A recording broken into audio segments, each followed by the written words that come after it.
ہر روز لوگوں کو معاف کر کے سویا کریں. پہلے تو اس طرح کا کوئی کام ہی نہ کریں.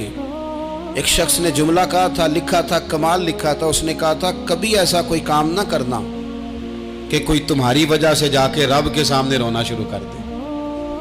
ایسا کوئی کام نہ کرنا کہ کوئی بندہ تمہاری شکایتیں اللہ رسول کو لگائے. اس طرح کا کبھی کام نہ کرے کہ وہ تڑپ اٹھے اور کہے اب تمہارا شکوہ میں نے وہیں کرنا ہے.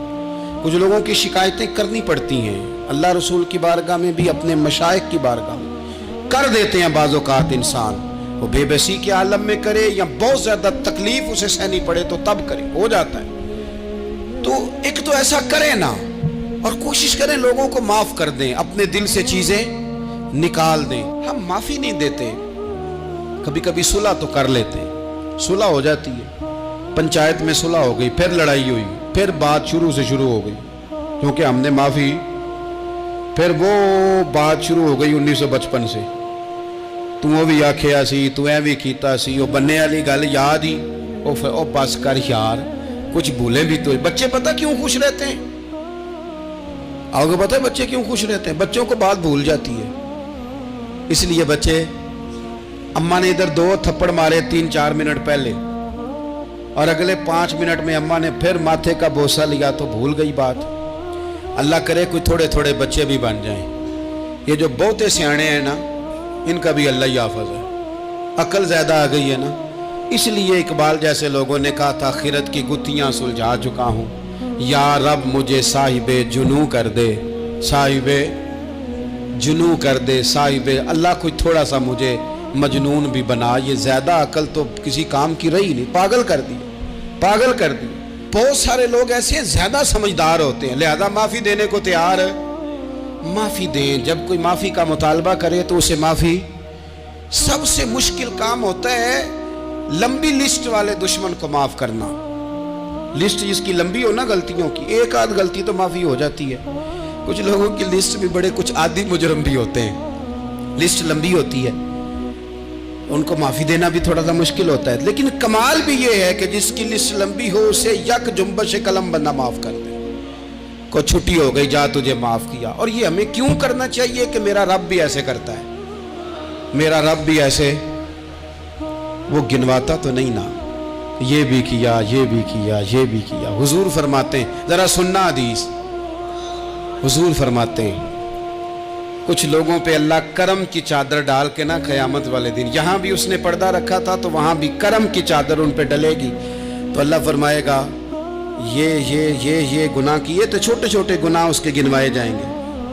یہ اب وہ ڈرے گا، چونکہ پتہ تے سارا ہے نا سردار نو کیتیاں دا. اب وہ ڈرے گا، چھوٹے چھوٹے گناہ اس کے گنو، تو اس کا خیال ہے بڑے بڑے بھی نہ سامنے آ جائیں. چھوٹی چھوٹی غلطیاں اس کی گنوائی جا رہی ہیں تو ڈر رہا ہے، کانپ رہا ہے. قربان جائیں نبی پاک کے لفظوں پہ.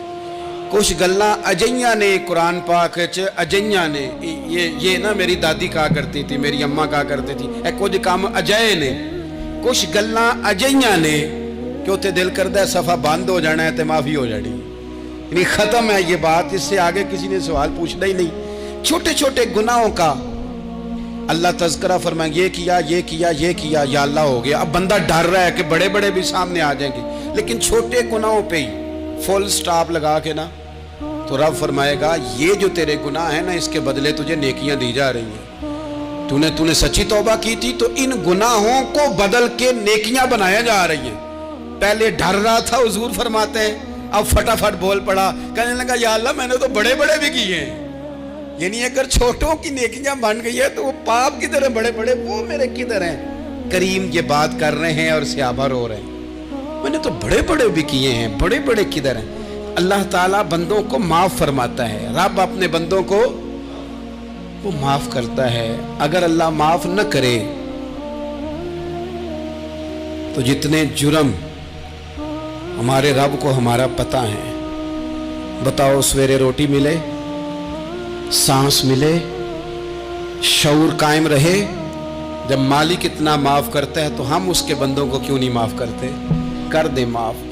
اور کچھ لوگ ایسے ہوتے ہیں جن سے امید نہیں ہوتی، اپنے ہوتے ہیں کہ یہ والا جملہ، اور بندہ کہتا ہے یار تجھے تو نہیں نہ کہنا چاہیے تھا، کوئی اور کہتا مجھے.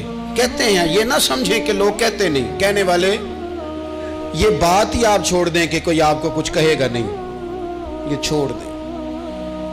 مخلوق تو اس طرح کی بات ڈھونڈ کے لاتی ہے کہ انسان پریشان ہو جاتا ہے کہ یار میں یہ کر سکتا تھا، میں نے کیا نہیں، اور جو میں نے کیا نہیں وہ تو نے میرے کھاتے ڈال دیا ہے۔ دو لوگ بیٹھے تھے نا حرم مکہ میں، ایک صاحب کہہ رہے تھے کہ میرے اوپر بدر میں جو قتل ہو گئے کفار، ان کا ذکر چل رہا تھا، تو دونوں گفتگو کر رہے تھے بدر میں ہمارے اتنے لوگ مسلمانوں نے مار دیے۔ تو ایک ان میں کہنے لگے کہ اگر میرے اوپر قرض نہ ہوتا اور میرے چھوٹے چھوٹے بچے نہ ہوتے تو میں تو تلوار لے کے جاتا اور مدینہ شریف جا کے معاذ اللہ بدلہ لے آتا۔ دوسرا کہنے لگا میں دیتا ہوں نا تیرے بچوں کا خرچہ بھی اور میں تیرا قرضہ بھی اتارتا ہوں، تو جا۔ اس نے کہا پکی بات ہے؟ کہا ہاں، قرضہ بھی میں اتار دوں گا، تیرے بچوں کا خرچ بھی اٹھاؤں گا، تو جا۔ اس نے خنجر تیار کیا، تلوار تیار کی، گھوڑے پہ بیٹھا، گلے میں وہ تلوار اس نے اپنے ڈالی اور مدینہ شریف آ گیا۔ اتفاق کی بات یہ کہ ملاقات حضرت عمر سے ہوئی۔ جناب عمر کہنے لگے مجھے تیری نیت ٹھیک نہیں لگتی، پکڑا کدھر آئے ہو؟ کہنے لگا میں تو بدر کے قیدیوں کے بارے میں بات کرنے ہیں۔ فرمایا تلوار لے کے چل تجھے حضور کے پاس لے کے جاتا ہوں۔ نبی کریم کی بارگاہ میں لے گئے تو حضور فرمانے لگے کیسے آئے ہو، کیسے آنا ہوا؟ کہنے لگے جی میں تو بدر کے جو قیدی آپ کے پاس ہیں ان کی بات کرنے آیا تھا۔ تو حضور فرمانے لگے چل پھر باقی کی میں سناؤں۔ خیال آیا مسلمان نیک و بد پہچان جاتے ہیں، محمد آدمی کے دل کی باتیں جان جاتے ہیں صلی اللہ تعالی علیہ وسلم۔ فرمایا میں سناؤں؟ حضور کیا؟ فرمایا تم اور فلاں بن فلاں وہاں بیٹھے ہوئے تھے نا حرم مکہ میں فلاں پہاڑ کے ساتھ ٹیک لگا کے، اور تم نے یہ کہا تھا نا کہ قرضہ نہ ہوتا، بچے چھوٹے نہ ہوتے تو بدر کے مقتولین کا میں بدلہ لیتا۔ یہ سارا کچھ طے کر کے پھر آئے ہو تلوار لے کے، اور یہاں کہتے ہو میں قیدیوں کے بارے میں بات کرنے آیا تھا۔ اس کے تو پسینے چھوٹ گئے، وہ تو بے حال ہو گیا۔ اس نے کہا اس کا تو سوائے اس کے اور میرے کسی کو نہیں پتا، اور اگر آپ کو پتا چل گیا ہے تو پھر آپ اللہ کے سچے رسول ہیں۔ تو حضور اگر آپ کو پتا چل گیا ہے کہ میں قتل کرنے کے ارادے سے آیا ہوں، میں معاذ اللہ بدلہ لینے آیا ہوں، اللہ کرے آپ کو سمجھ آئے میری بات کی۔ یعنی ایک تو یہ ہے کہ بندہ وہ پکڑا گیا ہے، اور ایک یہ کہ کسی کو پتا چل گیا ہے کہ یہ اس کام آیا ہے۔ پھر لوگ جب معافی دیتے ہیں تو بڑی کہانیاں سنا کے دیتے ہیں، ایسے نہیں دیتے۔ حضور اب آپ کو پتا چل گیا ہے تو کیا کریں گے؟ تو حضور فرمانے لگے تو بتانا تیرے ساتھ کیا کریں۔ اس نے کہا کہ میں نے سنا ہے آپ معاف بڑا کر دیتے ہیں۔ یعنی یہ گھر سے کوئی پیار کرنے نہیں آیا، پھولوں کا گلدستہ لے کے نہیں آیا، تلوار لے کے آیا، لیکن یہ میرے محبوب کا حوصلہ ہے، اور آیا بھی عین مسلمانوں کے بیچ ہے، جو چاہیں اس کے ساتھ کر سکتے ہیں۔ اس نے کہا معاف کر دے، تو حضور نے فرمایا جا میں نے معاف کیا۔ حضور نے معاف کیا۔ وہ کہتا حضور معاف کر رہے تھے اور رب میرے دل میں ایمان کو تازگی عطا فرما رہا تھا۔ حضور نے معاف کیا اور میں نے کلمہ پڑھنا شروع کر دیا۔ ایسے لوگ سامنے کھڑے ہو گئے فتح مکہ کے دن کہ جن کے چہروں سے ان کی زیادتیاں عیاں ہو رہی تھیں، ان کے ظلم چھلک رہے تھے چہروں سے۔ حضور کے سامنے کھڑے ہیں، کانٹے بچھانے والے بھی، روڑے مارنے والے بھی، گلے میں رسیاں ڈال سارے کھڑے ہیں۔ حضور نے فرمایا بتاؤ تمہارے ساتھ کیا سلوک کروں؟ انہوں نے کہا آپ کریم ہیں۔ تو حضور نے پتہ کیا کہا؟ قرآن پاک میں ایک سورہ یوسف ہے، کچھ لوگوں کو لفظ یہ قصہ بھی بڑا برا لگتا ہے، تو اللہ فرماتے ہیں نحن نقص علیک احسن القصص، محبوب ہم آپ کو ایک سونا قصہ سنانے لگے۔ اس کو اللہ نے قصہ کہا، سونا قصہ، سورہ یوسف کو۔ تو سورہ یوسف کیا ہے بھلا؟ ذرا انداز دیکھیے سورہ یوسف کا۔ پہلے حضرت یوسف لاڈلے ہیں باپ کے، لاڈلے، پھر اسی جناب یوسف کے منہ پہ تماچے ہیں، پھر وہی جناب یوسف کنویں میں ہیں، پھر کنویں سے بچ گئے۔ کنویں میں گرا بھی بندہ کبھی بچتا ہے، بچ گئے، اللہ کی شان ہو تو بچ جاتا ہے، بچ گئے۔ فرماتے ہیں میں نے سمجھا بچ گیا ہوں، جب بچ گیا تو بڑی تکلیف ہوئی۔ بھائیوں نے کہا ہمارا غلام ہے، ہم نے بیچنا ہے۔ سگے بھائیوں نے بیچا، جو باپ کی طرف سے سگے تھے بیچا، فرماتے ہیں میں بکا، اب بڑا پریشان تھا کہ یار کبھی آپ غور کریں نا کسی کا ریٹ لگ جائے. فرماتے ہیں اب بڑا پریشان تھا، اور جب میں مصر میں گیا تو میں کونے میں کھڑا ہوں اور لوگ مجھے خرید رہے ہیں. محبت میں یہ قصہ سنانا تو آسان ہے کہ بی بی اٹی لے کے آ گئی تھی، پر جو بیکرا ہے اس کا بھی تو حال دیکھو نا کیا ہے، اس کا ریٹ لگ رہا ہے. یہ بھی تو بڑی. اور جناب یوسف کہتے ہیں پھر عزیز مصر نے خرید لیا تو بادشاہ کے گھر گیا تو کچھ سکھ کا سانس آیا. یہ حضرت یوسف ہیں، یہ لاڈلے ہیں. فرماتے ہیں سکھ کا سانس لیا ہی تھا کہ جناب زلیخا نے الزام لگایا، اور وہ غلطی معاذ اللہ جس کا تصور بھی نہیں، اس کی پاداش میں سالوں جیل کاٹا. لیکن خدا کی حکمت ہے نا، اللہ کا کرم ہے نا، جس ملک کے وہ قیدی تھے رب نے اسی ملک کا حکمران بھی بنا دیا. یہ اللہ کی حکمت ہے نا، تقاضے ہیں نا. صبح کے تخت نشین شام کے مجرم ٹھہرے، ہم نے پل بھر میں نصیبوں کو بدلتے دیکھا. وہ جو چاہے جب چاہے کر دے. تو جب وہی بھائی مجبور ہو کر سوالی بن کر سامنے آئے ہیں، پتہ کیا ہوتا ہے، بندہ معاف کر دیتا ہے. بہت سارے لوگ معاف کرتے ہیں پر کہانیاں سنا کے، پتہ جے نا ادوں کی آکھیا ساجے، پتہ جے نا ادوں کی کیتا ساجے، پھر پتہ جے نا تسی اے بھی آندے سو. یہ ساری کہانیاں سنا کے. لیکن حضرت یوسف کے سامنے کھڑے ہو گئے. جناب یوسف نے بات چھیڑی کوئی نہیں، فرمایا تم سے بات ہی کوئی کرنی، جاؤ تمہیں سارا کچھ معاف کیا. اب جب یہ لوگ مکے والے حضور کے سامنے کھڑے، اس طرح معافی دینی چاہیے. یہ جب سامنے کھڑے ہوئے تو حضور نے فرمایا پتہ ہے تمہارے ساتھ کیا سلوک کرنے والا ہوں؟ کہا حضور نہیں. فرمایا وہی جو جناب یوسف نے بھائیوں کے ساتھ کیا تھا. پچھلا صفحہ پلٹنا ہی کوئی نہیں، جاؤ تمہیں معاف کیا، جاؤ تمہیں معاف کیا، جاؤ تمہیں معاف کیا. اور صرف معاف نہیں کیا، ساتھ عزت بھی دی. سب سے زیادہ مقابلے تو حضرت ابو سفیان نے کیے تھے نا، آخر تک وہ آئے تھے. آج وہ کلمہ پڑھ رہے ہیں، سردار ہیں، کلمہ پڑھ رہے ہیں. تو نبی پاک نے صرف معافی نہیں دی، عزت بھی دی. فرمایا جناب ابو سفیان چونکہ اب مسلمان ہو گئے ہیں، میں سب کو معاف کرتا ہوں. جو اپنا اندر سے دروازہ بند کر لے اسے بھی معاف کرتا ہوں، اور جو ابو سفیان کی حویلی میں آ جائے اسے بھی معاف کر دوں گا. تو ابو سفیان وہ کہتے ہیں میں حیران ہی ہو گیا کہ اتنی بڑی بات، معافی بھی دی اور ساتھ عزت بھی دی.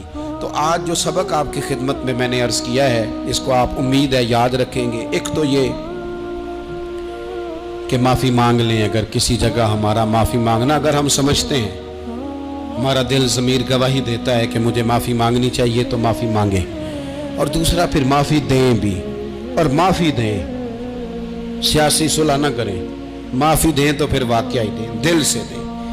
اور آخری بات یہ کہ جس طرح ہم نے لوگوں سے معافی لینی ہے اور معافی دینی ہے، اسی طرح جہاں ہم سے شرعی قباحتیں ہوئی ہیں، اخلاقی کمزوریاں ہوئی ہیں، ایک بات تو اچھی طرح سمجھ لیں کہ نفل پڑھنے سے حقوق العباد نہیں معاف ہوتے، وہ بندے سے معافی مانگنے سے ہی ہوتے.